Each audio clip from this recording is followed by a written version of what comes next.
I'm feeling very pregnant right now. I'm like,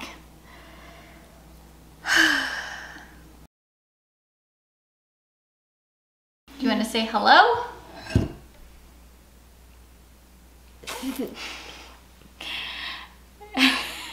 Hello everyone, my name is Jenna. Welcome back to the Holistic Homemaker channel. This is Jack, and today what are we making? Bread! Bread! We are making focaccia, right?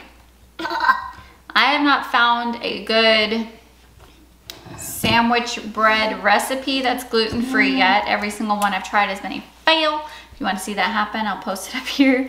But I have found a really nice focaccia recipe, and so what we're gonna do today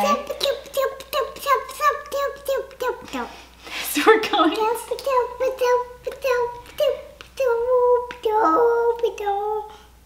what we're going to do is, instead of putting the focaccia on a cookie sheet, I'm actually going to put it in a bread pan. I've been seeing people do this on Instagram. It seems to work well for them. We're gonna see if it works well for me. No, get out of there. So that's what we're doing today. Are you ready to get started? Can I just feel it? No. You ready to start baking? We're gonna start baking. Dad, it's got milk. This one's oat milk. Wow. Okay. Whoa. What? Ooh, buddy, don't do that.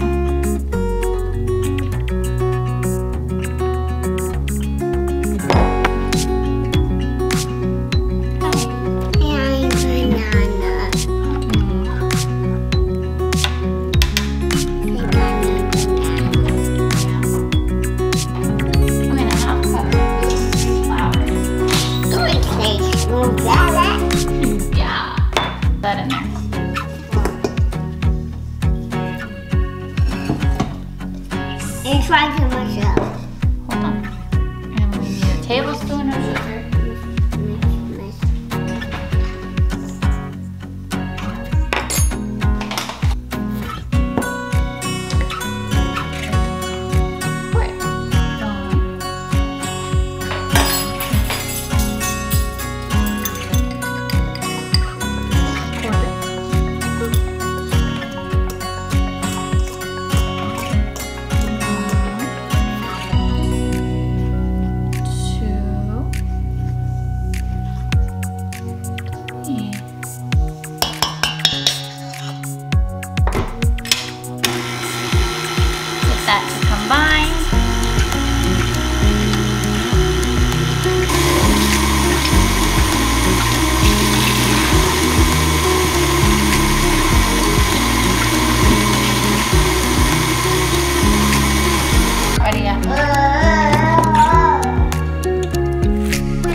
Really?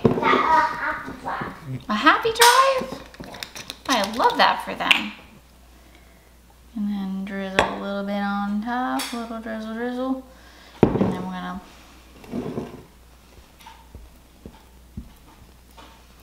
they're going on a trip. They're going on a trip. They're going on a trip. They are? Yeah. Okay, so this actually puffed up a lot. And I'm getting really excited. So it has been 30 minutes. I'm about to put it in the oven at 350 for 35 minutes. It says until it gets nice and golden brown on top. Now, I know I'm not doing any salt or herbs. I'm winded. I'm not doing any toppings on this focaccia because I want it to, this is my attempt at making like an all-around bread. So I'm gonna try to just do this one plain and see how it comes out, and then the next ones that I make, I'll make them a little bit spicier, like a little bit more fun. The last one I made was a rosemary and sea salt one, and it turned out amazing. And it froze really well too, because Cameron's not home that much. He works a lot. So it's hard for me to eat an entire thing of anything in a couple of days. So I don't like wasting food.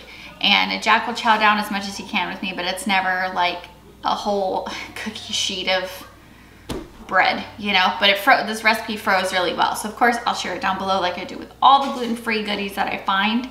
But this one, I'm gonna put it in the oven for 30 minutes, which is perfect because in 30 minutes is nap time, my dude. We're gonna show you guys our harvest, right? Yeah. What did we harvest? Eggplants and peppers. Yeah, buddy. So. Show all of our eggplants. Your beautiful face. Jack's got his little harvest basket full of little eggplants that we're gonna cook up tomorrow, right? In a really yummy pasta.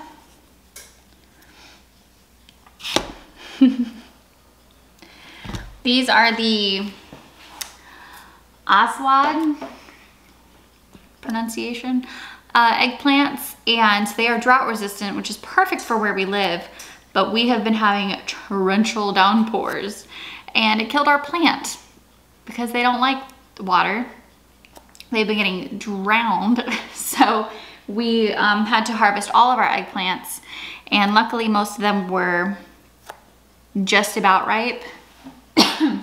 So we were able to pick them, and I'm gonna let them sit. Some of them are like ready to eat now. Other ones could have used a little more time on the vine, but the plant was completely dead, so I didn't want the fruit to rot.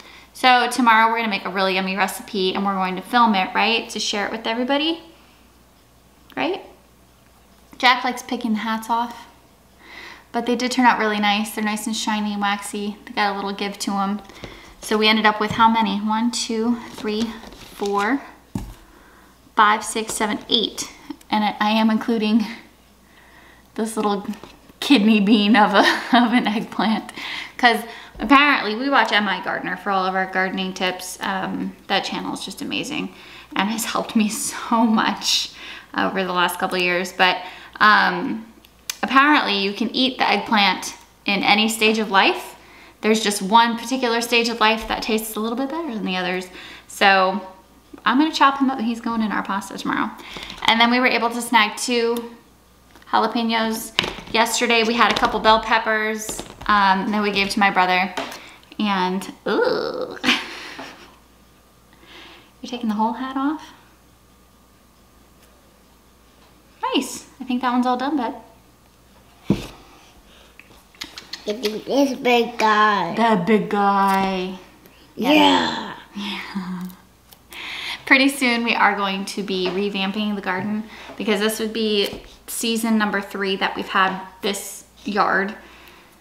And we just get too much sun. It's too much exposure for most of what I grow, or the season for what I grow ends up shortened because it's just too much sun. So within the next couple weeks we're gonna be, it probably didn't taste good, huh? Help me. Oh, we just leave the hat on. Oh, help me. Putting some sunshades up and things like that in the garden to be able to let things thrive a little bit better than they've been able to the last couple of years. But I want to show you all a couple more things that we've been doing.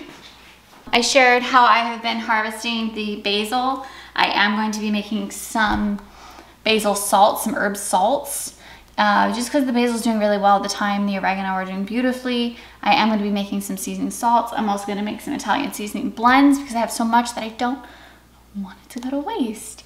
But I have been drying a lot of herbs, and I have a little drying rack over there. And I have about 3 jars of lemon thyme, which has very rapidly become my favorite variety of thyme. It is so fragrant and so delicious, and has like such a delicate flavor to it. That little bit of citrus that like most dishes need. It does such a nice little thing. So I've got this all dried up, and ready to go, which I'm really excited about because it's one of those things where like a little bit goes a long way, but I love all of my dishes, not all of them, but a lot of my dishes to be super, super herby. And like my stews and soups and stuff, I love just being really, really herby. And so this is gonna be wonderful. I'll show you all the herb rack, what I've got going on over here. So right now, Jack's little apron, I have oregano, thyme, and lavender drying. And then I have oregano in the window as well. And in this bin, I talked about it last time, but I don't think I showed you all. Oh, gosh. Yeah, I don't think I showed you all, but I have this much lavender that I've dried so far. And our plant is still doing really well, so I'm just slowly picking them off. Did you even smell it? Ooh. Pepper? No, that's a spicy pepper, buddy. I don't want you picking the hats off those either. Those are really spicy peppers. I forgot those were in there. So we have all of our herbs are doing beautifully right now. We are on the hunt for what kind of plant are we looking for, Jack? What have we been looking for? Yeah. We went on the hunt for pumpkin and can't find pumpkins anywhere. Right? We can't find pumpkin plants anywhere, and it's very upsetting. I don't understand how they're not already out and about, and we were just gonna do it from seed so that I can can the pumpkin we were gonna do, like a sweet pumpkin, but my gardener seeds are sold out, and I called every single nursery in the area this morning and nobody is selling pumpkins this year. So as soon as we get those, I'll let you know. Do you have anything else you'd like to share about the garden? No. Okay. Do you ever just have one of those nap time situations that just make you want to pull out all of your eyelashes? Anyways, excuse the belly. I've been battling a 2.5-year-old for over an hour. So I got into something a little more comfortable. The bread is done. This is just the look of defeat. The bread is done and it is beautiful. So beautiful. The house smells like bread. I could not be more thrilled that this actually turned out in a loaf. Let me know. Is it weird to have focaccia be your normal bread recipe? Because I haven't found one that works yet, and this one seems to have worked. So we're gonna turn it out. I'm going to taste it and let you know how it goes, and you let me know if that's weird or like, I don't know, overly obnoxiously bougie to just have a focaccia as my peanut butter and jelly bread.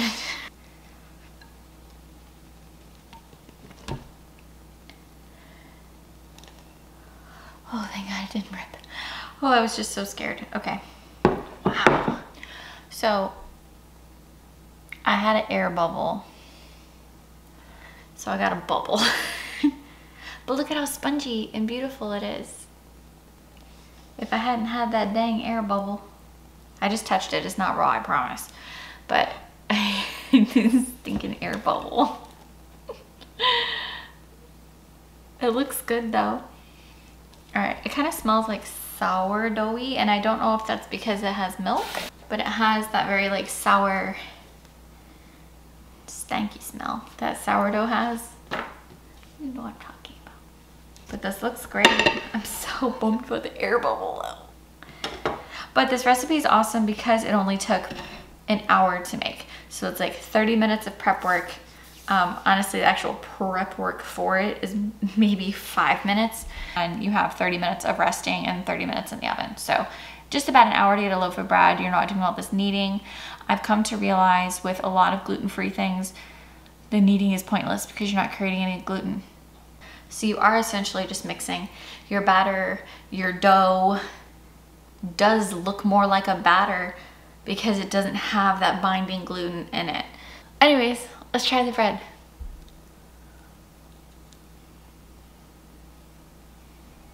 Just a 10 out of 10 recipe. I'm not even kidding. It truly tastes like bread.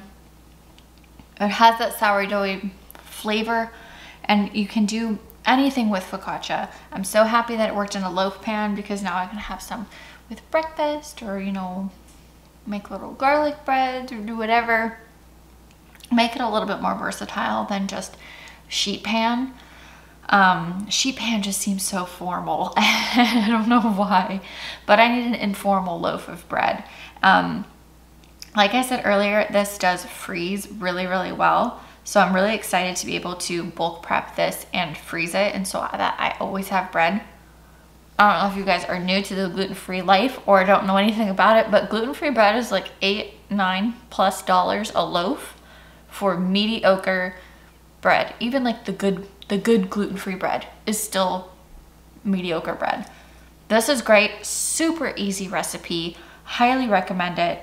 Next time I will make it a little bit more fun. I do really want to make a goat cheese jalapeno one, and because those are my favorite kind of bagels, and I really need to figure out how to make gluten-free bagels. But I want to make jalapeno goat cheese ones. I want to make went to the farmer's market and I got some sun-dried tomatoes, and they've just been staring at me for days. So doing a sun-dried tomato-y one would be delicious with some rosemary and garlic and all those good stuff. And just freezing these different loaves of different flavors. But yeah, I really needed to share this recipe with you guys and do this little experiment to see if it actually turned out. And it did. And it is like, focus on the bread. It's so spongy. So spongy. Speaking of experiments, a couple weeks ago, I'll share it up here, I harvested all that lavender, right? And the stems, I didn't want to waste them, so I was like, ooh, I wonder if I can make an all-purpose cleaner with just the stems. And so I shoved them all in a jar with vinegar, and it's been under my sink for 6 weeks. So let's do the final reveal of that and see if it actually worked. I have not even looked at it, so let's see if it worked. My jar of lavender stems, and I just wanted to see if I could make a floral one, because all I've ever really done is citrus, and I want some different. Oh my god, I can't open it. Oh no. Come on, muscles. Oh. Hello.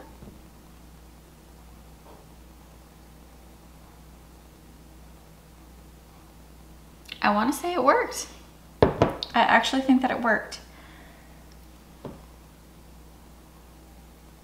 That smells so nice. I'm gonna get this strained and put into a big jar, and I will share the actual recipe for it on my community page, so that if you guys don't want to be wasteful of your stems and your leaves, you can put them in whatever size jar you have. This is a big jar from Sam's Club. Whatever size jar you have, fill it up, top it off with vinegar all the way to the top, and let it sit underneath your sink for 6 weeks. It's the easiest way to make an all-purpose cleaner, and it doesn't smell bad. It actually, I wasn't expecting it to smell like anything, to be honest, and that's just so silly. But it smells great, and it's a little bit purple. Cute. Thank you all so much for joining me today and joining Jack earlier today in making this delicious focaccia loaf. I am absolutely thrilled that this worked out this way. I don't think you understand how exciting this is. And hopefully if you give this recipe a try, I will link it below. I just found it on Pinterest, and this is the third time I've made it. First time making it in a loaf pan, and it worked. So if you're looking for a delicious, super spongy go-to bread, this is gonna be top easy for me. And we're about to save like $5 million a year on bread. Ta-da! I hope you guys have a great day, and I will talk to you all in the next one.